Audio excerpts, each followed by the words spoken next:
On se retrouve de nouveau avec Benjamin Delage. Salut Ben. Salut Antoine. Bon, merci de revenir pour ce deuxième édition. Tu as pris tes marques, ça y est, tu es chaud pour une nouvelle analyse de match. Ouais, je pense que je commence à bien prendre mes marques et voilà, ça va bien se passer. Bon, ça s'est un peu moins bien passé ce soir. Tu nous parles un peu de cette défaite face au CCRB et ce match difficile pour le centre de formation.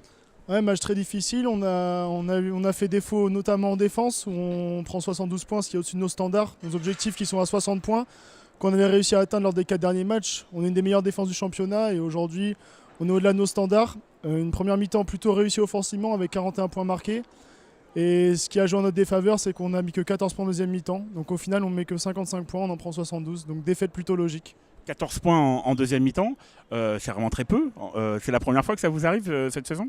Je ne connais pas toutes les statistiques, mais je pense que ça doit être l'une des premières fois. On s'est trop réfugié derrière le tir extérieur. On a pris 30 tirs à 3 points dans le match, ce qui est énorme, avec 36% de réussite, ce qui n'est pas vraiment très faible, mais ce qui ne suffit pas pour gagner le match dans les moments clés. Donc exactement, c'est ce qui nous a fui un petit peu. Bon, tu l'as dit, à la mi-temps, vous étiez devant, mais il y avait déjà beaucoup de points d'encaissés. Qu'est-ce que le coach Mehdi vous a dit justement dans les vestiaires ? Exactement, on prend 39 points à la mi-temps. Si on double, ça fait 78 sur la fin, donc c'était largement trop. Il nous a dit de tenir les duels, c'était la notion la plus importante. On travaillait l'entraînement toute la semaine. Et malgré ce qu'il nous a dit à la mi-temps, on n'a pas réussi à le faire en deuxième période. Et voilà. Avec un joueur important aussi qui manquait ce soir dans le roster du centre de formation. Oui, il manquait Merveille Mouninga qui n'était pas là cette semaine, qui sera avec nous normalement la semaine prochaine. Et même sans lui, on aurait pu gagner ce match si on avait eu plus d'implication défensivement notamment.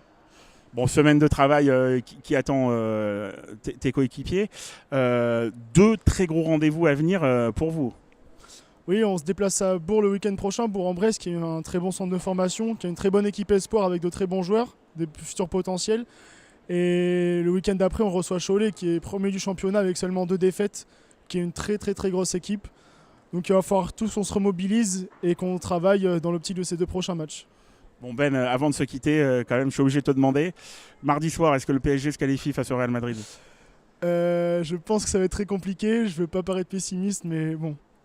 Je suis français, je vais être pour Paris, mais je pense que ça va être très compliqué, Antoine. Bon, c'est enregistré. Merci Ben, à bientôt. A plus.